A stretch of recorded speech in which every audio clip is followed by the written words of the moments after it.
The first thing she noticed was the silence, not the familiar kind filled with distant sirens or neighbors slamming doors, but a thick, padded silence that made the air feel heavier, more deliberate, as if the room itself was holding its breath. Then came the light, soft and golden, slipping through white curtains like liquid warmth, spilling across expensive-looking sheets that definitely were not hers. The fabric felt too smooth, too luxurious, too foreign against her bare skin.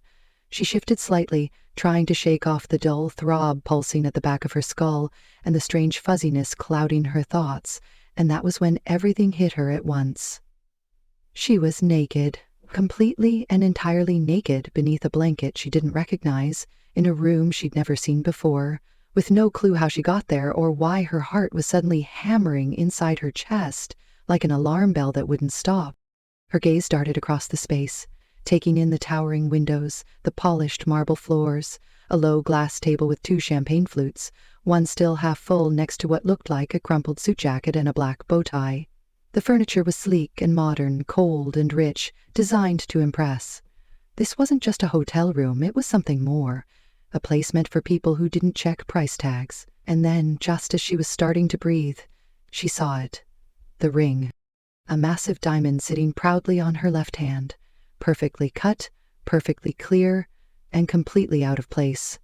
She stared at it like it might vanish if she blinked hard enough, but it didn't. It just stayed there, glittering quietly under the morning light, as if mocking her confusion. Her breath hitched as she tried to remember something, anything about how this happened.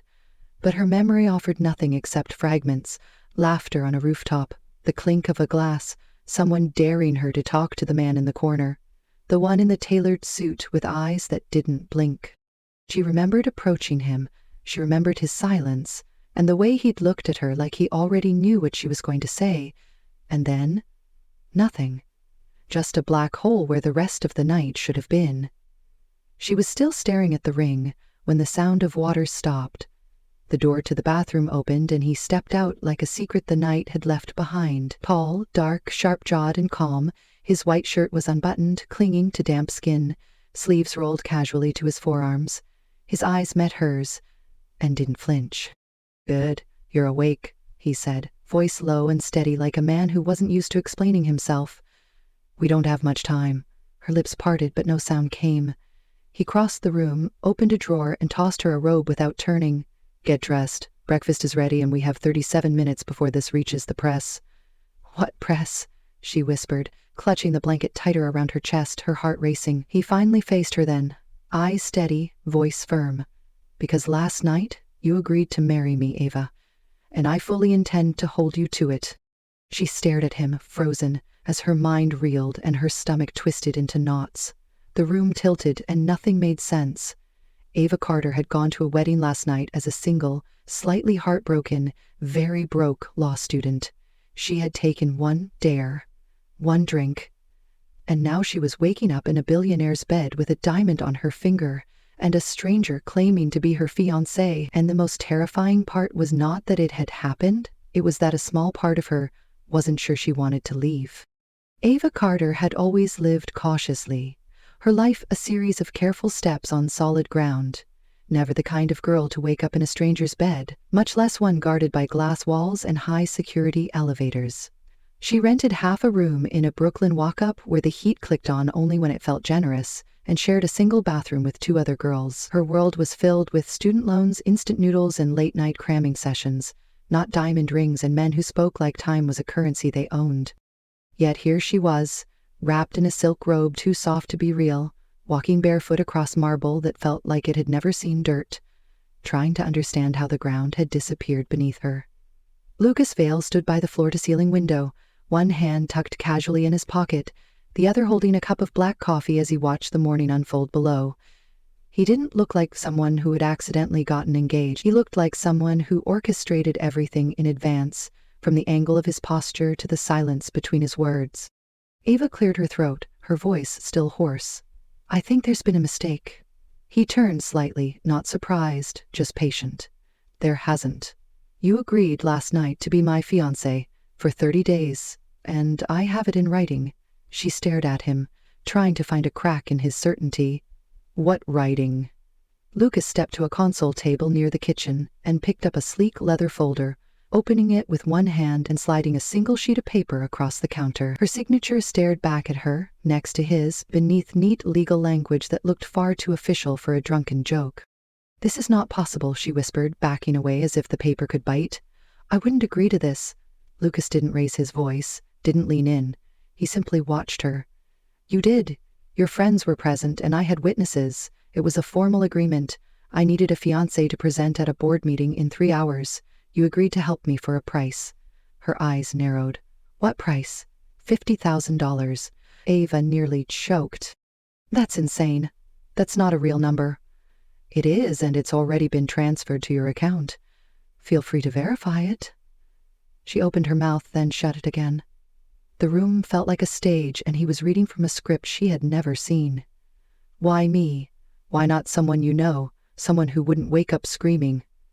Lucas sipped his coffee before answering.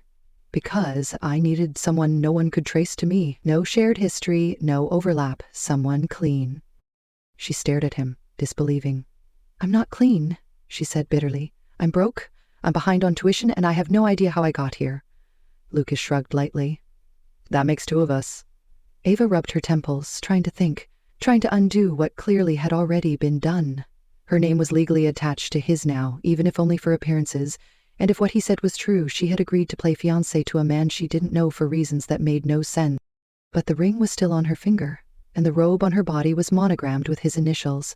Everything around her whispered permanence in a voice too calm to ignore. "Who are you really?" she asked finally. "Lucas Vale, CEO of Vale International. You might have seen my name in the business section, or on the Forbes list." Her jaw tensed. "I don't read those." He smiled faintly, the first crack in his cold exterior. "That's what made you useful." Ava crossed her arms, suddenly aware of how surreal this all was. "This is ridiculous. I should go. I have class, I have a job, I have a life." Lucas stepped forward, not menacing, just deliberate. "If you leave now, it creates a scandal. If the press finds out that this engagement is fake before I finish negotiations with my board, I lose control of my company and about 6,000 people lose their jobs." She blinked. "That's dramatic." "It's accurate. And you'll still get paid." Ava felt her breath catch. It was too much, too fast, but something about the calm in his voice and the way the room seemed to wait for her answer made her pause. "You expect me to fake being in love with you for a month. I don't expect anything except cooperation. The rest, we'll figure out." She looked at him, really looked, and saw more than wealth or cold strategy. There was something unreadable behind his eyes, something that made her spine stiffen and her curiosity lean forward. 30 days, she said slowly. "And then I'm done." Lucas nodded once. "Done." Ava turned away, whispering under her breath, "What the hell did I just agree to?" The first official day as Lucas Vale's fiancée began with a closet full of clothes that didn't belong to her, and a stylist named Harper who spoke like everything was an emergency. Ava sat still while Harper pulled her hair into an elegant low bun and explained the plan for the day, which included breakfast with Lucas at the press launch of a new product line, followed by a public lunch at the Rosewood Hotel and a brief walk for the cameras down Fifth Avenue. Ava had worn the same 3 blouses on rotation for the last year and had never been inside the Rosewood, much less on its guest list. Now she was sipping tea from porcelain and being handed diamond earrings that probably cost more than her entire education. The world spun quietly around her as she followed Harper's directions and tried to remember how to breathe. When Lucas entered the room, dressed in a perfectly tailored navy suit, he didn't look at her with warmth or fondness, but with a kind of quiet study, as if trying to see whether she'd hold up under pressure. "Ready?" he asked, and Ava nodded, even though she wasn't. She didn't know how to be someone's fiancé, fake or not, especially not his. The car ride to the event was quiet, the kind of silence that was too intentional to be comfortable. Lucas finally spoke without turning his head. "You don't have to talk much. Just smile when they ask about the engagement. Touch my arm once or twice. Look like you chose me." Ava almost laughed, but it stuck in her throat. "What makes you think anyone would believe that?" she asked. He glanced at her then, just once, and said nothing. The press was everywhere, a sea of lenses and questions and lights that never dimmed. Ava kept her hand in the crook of his elbow, smiled when prompted, and let Lucas do most of the talking. He was polished, sharp, and unnervingly calm, slipping into a public persona that made it impossible to see the man underneath. Ava played along, laughed at the right moment, touched his sleeve when someone asked about wedding colors, and before she knew it, the hour had passed and they were back in the car, driving toward lunch like nothing had happened. "You did well," Lucas said quietly. "That's not a compliment," she replied. It wasn't. She looked out the window, watched the city pass in streaks of color and motion, her chest still tight from the performance. "You've done this before," she said finally. "Pretended." "No," he replied without hesitation. "I've never needed to."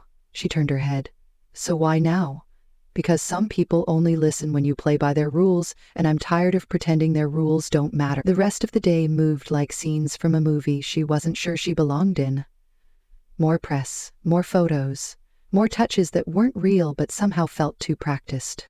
By evening, she was back at the penthouse, peeling off the designer heels and collapsing onto a couch that didn't sag. Lucas stood by the bar pouring a drink, his tie loosened, his sleeves rolled, a man made of control who somehow seemed less intimidating without the cameras. "I don't think I can do this for 30 days, Ava admitted. Lucas looked at her, then nodded as if he'd expected the collapse. "Then don't do it for 30. Do it one day at a time." It wasn't comforting, but it was honest. She leaned her head back against the cushion and closed her eyes. "I'm not like them, you know." "I know," he said. "That's why you're here." Over the next week, a rhythm began to settle in. Unnatural, but strangely manageable. Wake up, get dressed, pretend. She accompanied him to meetings, watched him negotiate million-dollar deals with the same tone he used to order coffee, answered questions about floral arrangements she didn't understand, and wore a smile so often her cheeks ached. Lucas never touched her outside of the public eye, never asked for more than what was in the contract, but he watched her. Always watched her. And Ava couldn't decide if it unnerved her or made her want to look back. Then came the charity gala. Harper dressed her in a floor-length emerald gown that shimmered under light like water and pulled her hair into soft waves. When she stepped into the penthouse foyer, Lucas stopped mid-sentence, eyes scanning her like a man trying to solve a problem he couldn't name. "You clean up well," he said, and she rolled her eyes but felt her pulse stutter. The gala was filled with people who spoke in dollars and smiled with their teeth. Ava stayed close to Lucas, playing her role with practiced precision, until the music softened and he asked her to dance. Her instinct was to refuse, but something in his expression stopped her. She took his hand and let him lead her to the floor. Their bodies moved together slowly, not quite close, not quite distant. For a moment, the noise faded, and it was just the two of them in a room full of gold and shadows. "Why me?" she asked again, softly this time. Lucas didn't answer at first. "Because you looked at me like I wasn't just my name." That made her pause. "And you think that's enough reason to pull me into your world?" He held her gaze. "It's the only reason that matters." The song ended, but neither of them stepped away immediately. Something unspoken hovered in the space between their breaths, and Ava realized she wasn't pretending anymore. That night, as they stood on the balcony overlooking the city, Lucas handed her a glass of champagne and said, "They're starting to believe it." "Who?" "Everyone, including me." She didn't know what to say to that. Her heart was loud and her mind was quiet for once, and she just nodded, afraid that words would break whatever fragile thread had started to form between them. The days that followed grew more complicated. Ava found herself lingering in the kitchen longer, waiting for him to finish his meetings so they could share a late dinner. Lucas began asking her opinion about things that didn't matter to the press. Art pieces, music, the way the office smelled after rain. She found a record player in one of the penthouse rooms and started playing soft jazz in the evenings, and he didn't tell her to stop. One afternoon, she came back from a dress fitting to find a sketchbook on her bed, wrapped in a silk ribbon. No note attached. She hadn't told anyone that she used to draw. That night, she sat across from Lucas on the couch, legs folded beneath her, pencil in hand, sketching the curve of his profile while he read a document on his tablet. "You're staring," he said without looking up. "I'm sketching," she replied. "Same thing." She smiled, but didn't stop. Later, when he passed by her chair, he paused just long enough to place one hand gently on her shoulder. "Good work." She didn't know if he meant the drawing or the performance, but either way, The warmth of his touch lingered longer than it should have. It was supposed to be a job. A month of pretending, a paycheck, and then goodbye. But every time Lucas laughed, without realizing it, or softened when she teased him, or sat beside her on the couch and didn't speak, Ava felt something shift. It wasn't attraction, though that existed in the quiet spaces between glances. It was something deeper, something dangerous, and she didn't know how to stop it. One evening, while watching an old black and white film, she turned to ask him a question and found him already looking at her. Neither of them spoke. The film kept playing, but she wasn't watching anymore. Lucas reached for her hand then, not as a CEO or a man performing for the world, but as someone real, someone reaching in the dark. His fingers were warm against hers, and she let him hold on. For the first time since the deal began, Ava felt the line blur not between fact and fiction, but between pretending and becoming something they could no longer explain. It started with a question she didn't expect, quiet and soft in the dim afterglow of another perfectly staged evening. They had just returned from an art gala hosted by one of Lucas's partners, and Ava was curled on the edge of the massive sectional sofa, her shoes off, hair loosened, the diamond ring still glittering on her finger like a secret that refused to fade. Lucas was seated across from her, his tie undone, sipping a glass of something amber and smooth, the kind of drink that always looked more like power than comfort. He didn't look at her when he asked it, but his voice didn't waver. "What do you really think of me?" It wasn't a trap or a challenge, just a question hanging in the air between them like smoke. Ava paused, her heartbeat catching in the space where answers were supposed to go. She could lie, she could deflect, she could do what she had done since the day this charade began, smile and nod and perform, but something in his tone, something tired and strangely honest, stopped her. "I think," she said slowly, "you're lonelier than anyone I've ever met." Lucas didn't flinch, didn't laugh, didn't deny it. He took another sip of his drink, then set the glass down on the table with a quiet click. "And you," he asked, "are you lonely?" Ava looked down at her hands. "I think I stopped knowing the difference." The silence that followed wasn't awkward, it was heavy with things neither of them knew how to name. In that moment, the distance between their roles and their truths began to collapse, and Ava saw something unguarded in him, something raw beneath the wealth and calculation. The next morning, Lucas was already gone for a board meeting, but he had left a note folded on the kitchen counter. "You don't have to go to the launch party tonight if you're tired. I'll cover." Simple, clean, unsigned but clearly from him. She held it for a long moment before tucking it into her pocket. That day, while the stylist fussed over outfits she didn't want to wear, Ava felt a strange ache behind her ribs, like a thread pulling her toward something she couldn't quite name. She spent the afternoon sketching on the balcony, lost in the curve of shadow and light, and when Lucas returned around 6, he didn't speak at first. He simply stepped outside, loosened his tie, and stood beside her, both of them watching the sky shift toward gold. He said nothing about the drawing she had left on his desk that morning, a sketch of him standing at the window. But later that night, she found it framed in a corner of the library, as if it had always belonged there. That was the first sign something had changed. The second came a few days later, when Ava followed Lucas into a late afternoon meeting with his executive team.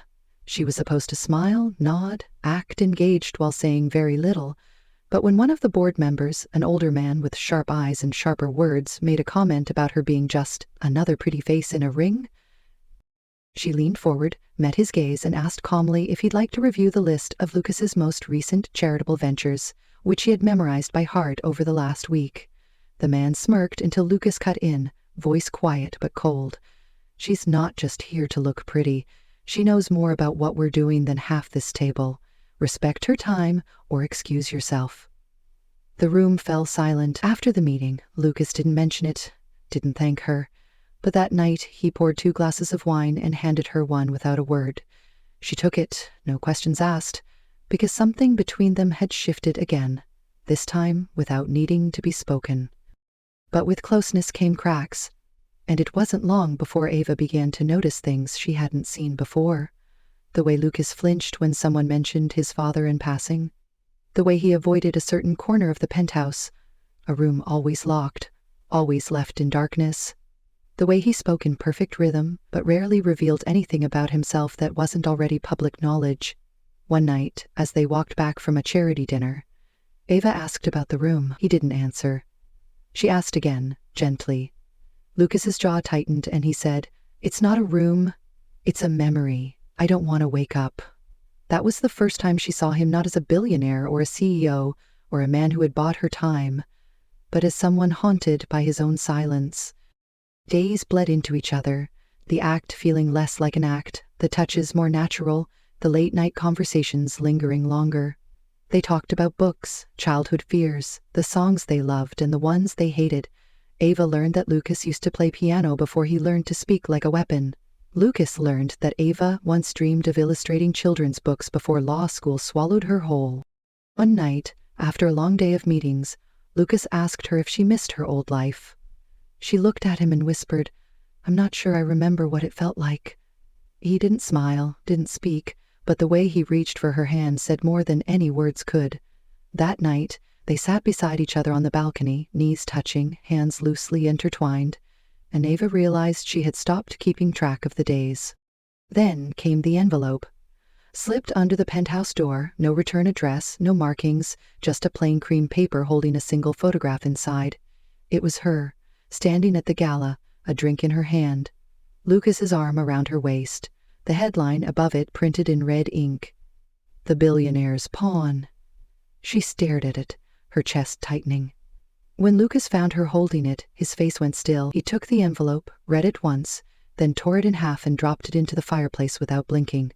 "They'll start digging now," he said, voice flat. "They always do. I can handle it." Ava wasn't sure if he was trying to convince her or himself. The next few days were a blur of whispers and questions and long stares at every event they attended. Reporters started asking about her background, her family, her career.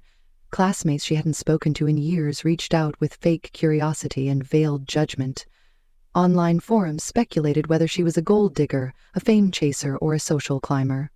Ava stopped reading them after one called her the discount duchess, but what cut deeper than all of that was the look she caught on Lucas's face when he thought she wasn't watching the tight line of his jaw, the shadow in his eyes, the way he seemed to brace himself every time someone asked about the wedding. It came to a head one rainy evening.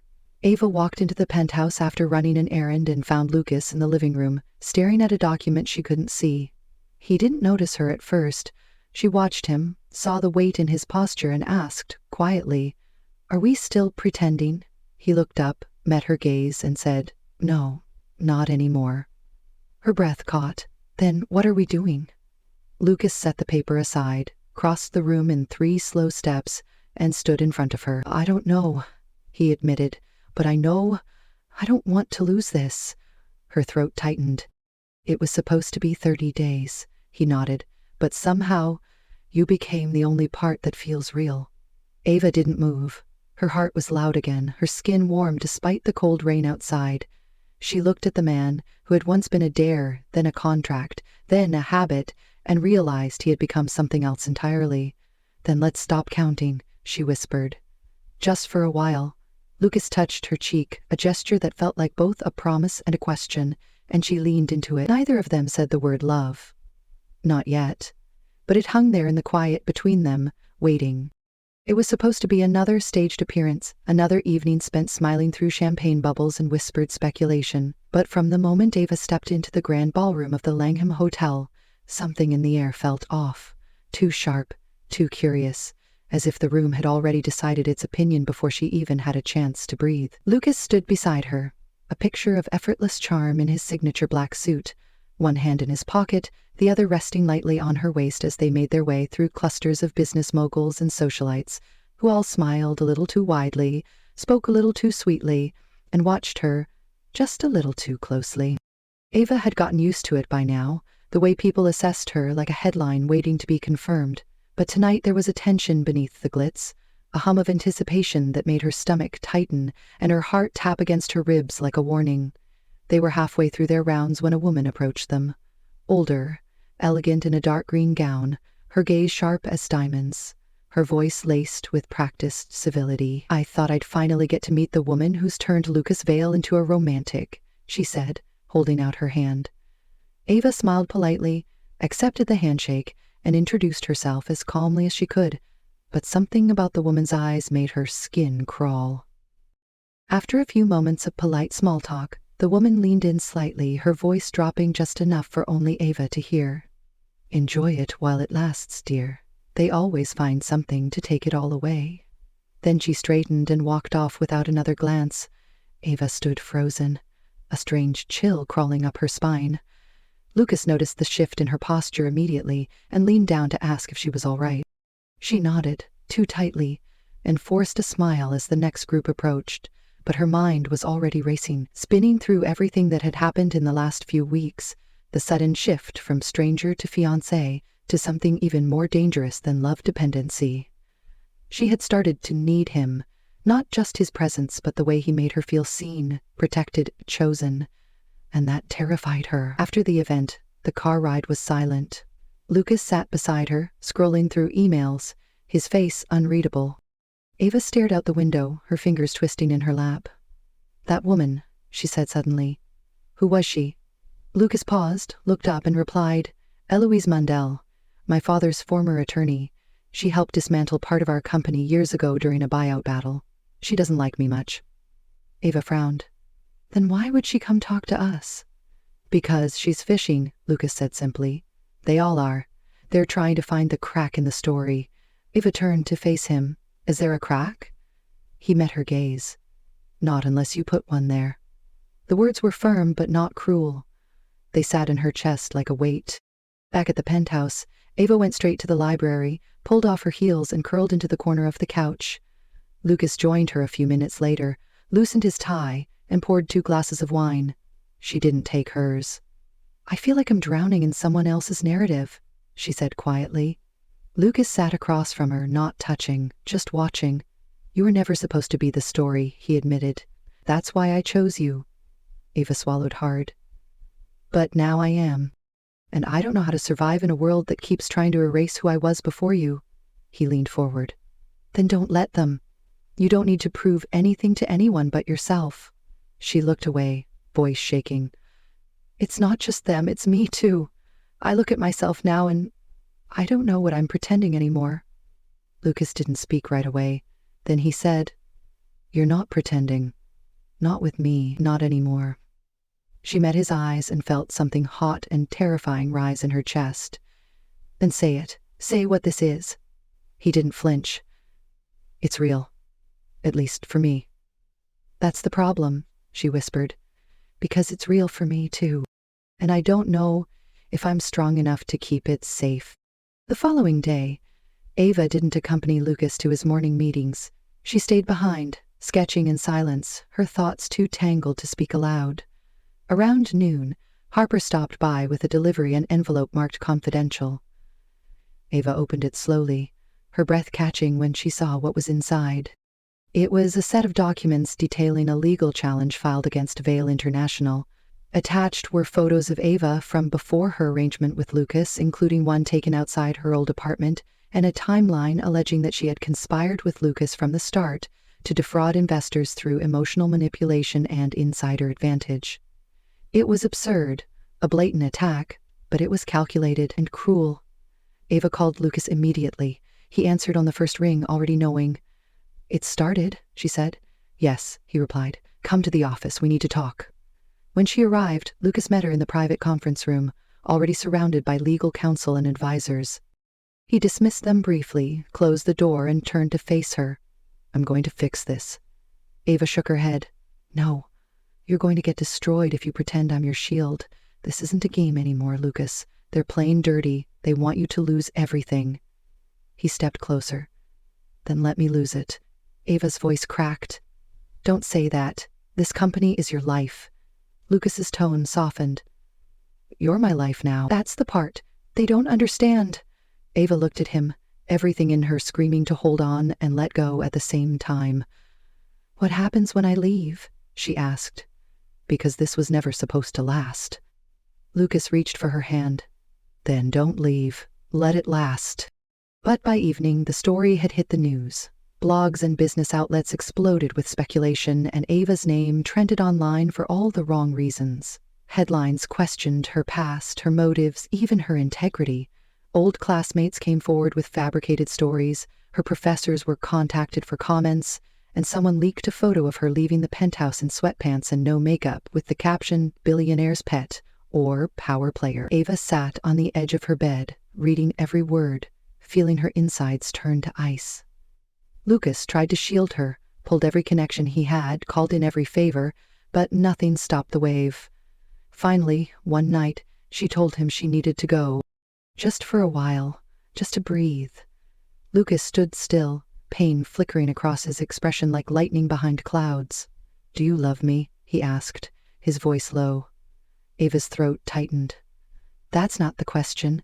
Then what is? Do you trust me to survive this, even without you?" Lucas stepped forward.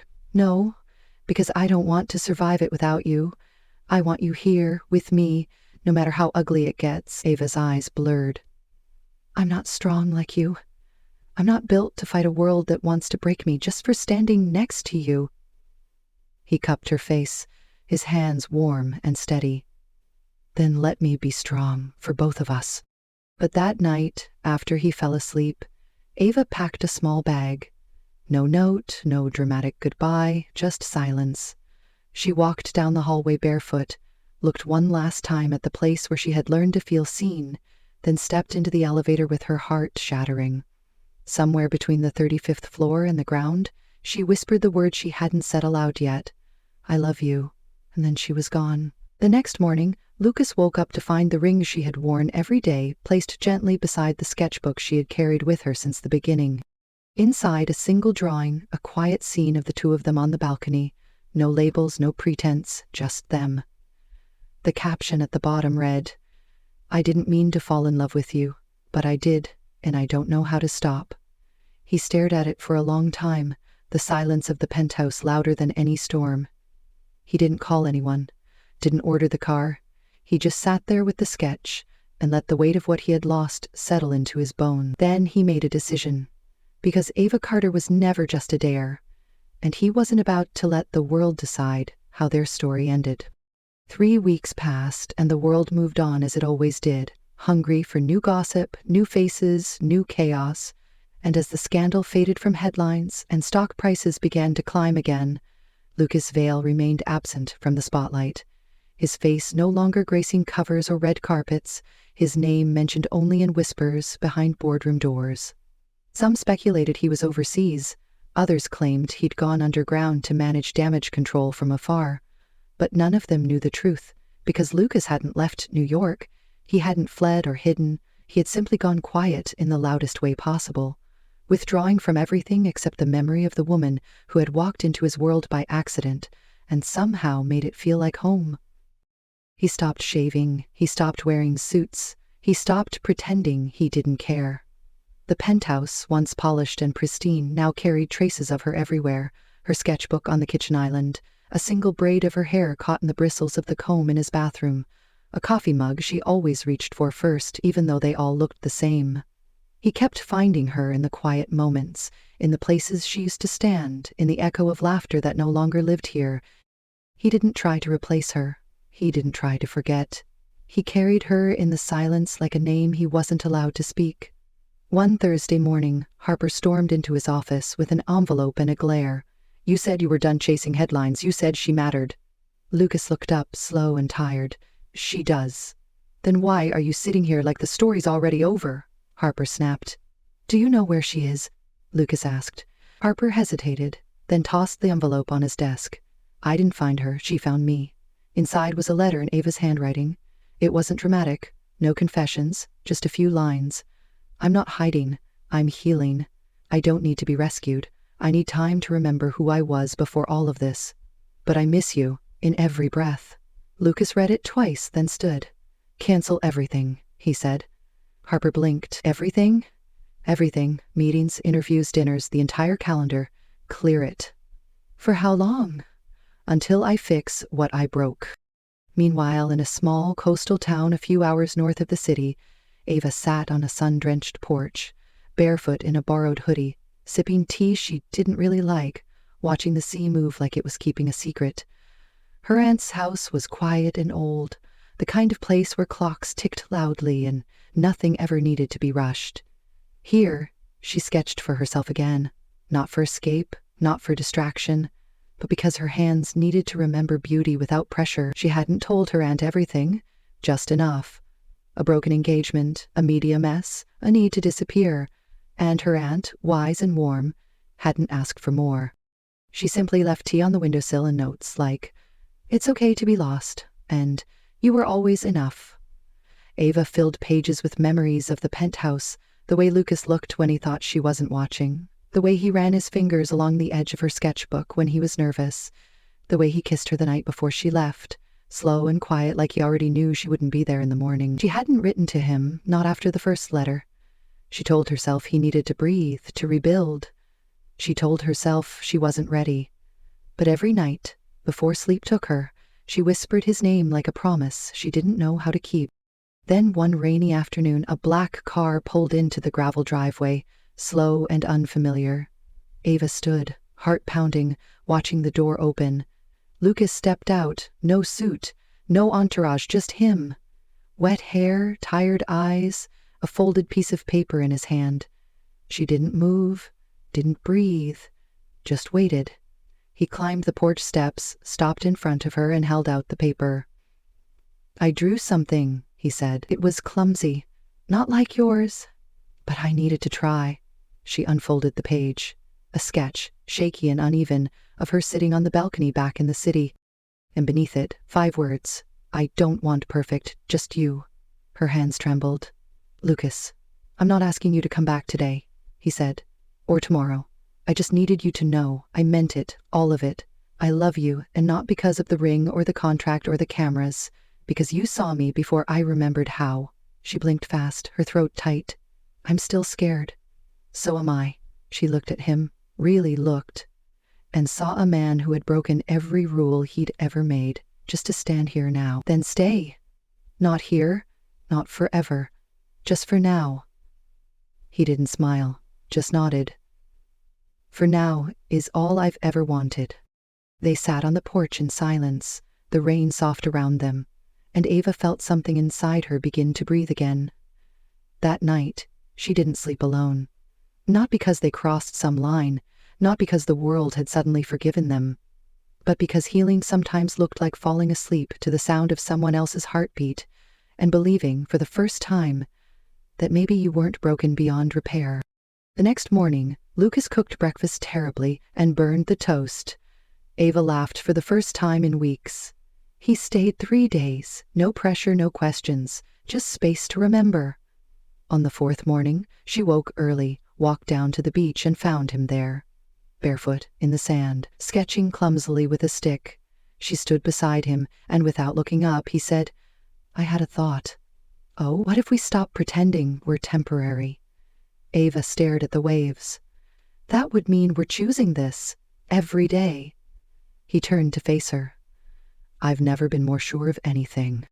They returned to the city together, not with headlines, not with a press release, just quietly, walking into the penthouse like it had been waiting for them to come home.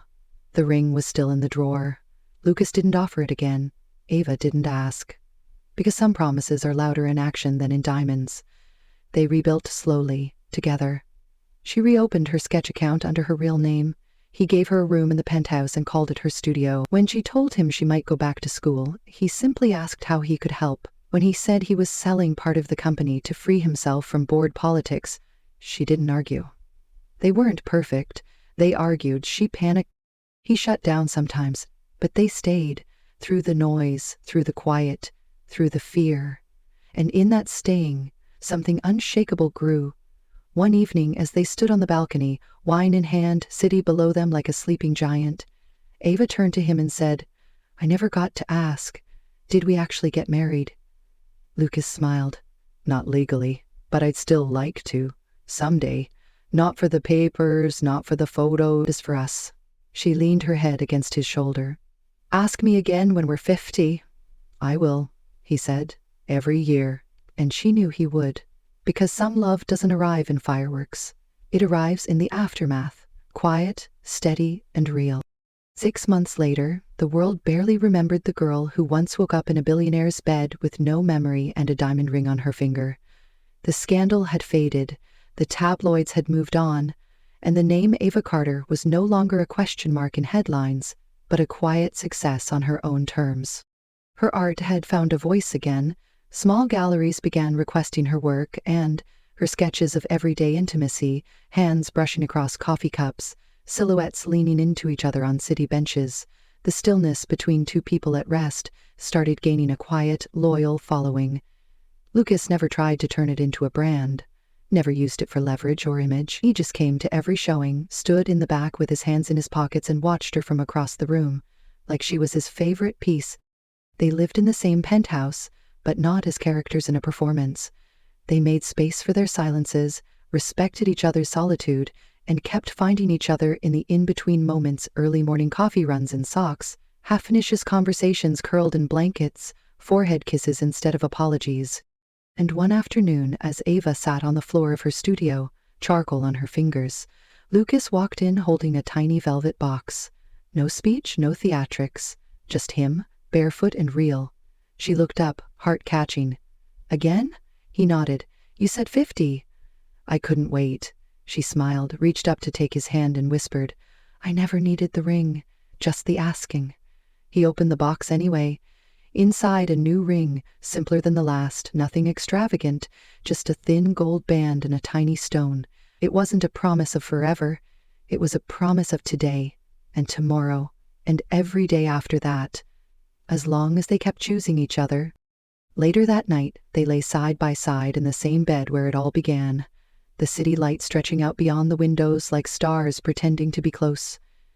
Ava rested her head on his chest, his hand moving slowly across her back, and for the first time in a long time, she felt whole, not because she'd won, not because the world had finally accepted them, but because they had chosen each other in the dark, through the doubt. Past the noise, she looked up at him, voice soft. "Do you ever think about that night? The first one?" He nodded. "Every time I wake up and you're still here." She kissed the corner of his mouth. "I still don't know why you didn't throw me out." Lucas pulled her closer, a small smile in his voice, "Because something about the way you slept in my bed felt like the first honest thing that room had ever seen." And just before sleep took them, Ava whispered the words she had once been too afraid to believe. "We didn't begin perfect. We began in chaos. And maybe that's why we survived." Lucas pressed a kiss to her temple and murmured back, "We began in the wrong bed, but somehow we ended up exactly where we were meant to be." Sometimes love doesn't come dressed in certainty. Sometimes it arrives uninvited, unpolished, and completely unplanned. But the stories that begin in chaos, that survive the unraveling, the whispers, the fear, those are the stories worth keeping, because they're not built on perfection. They're built on the choice to stay, even when it's hard, especially when it's hard.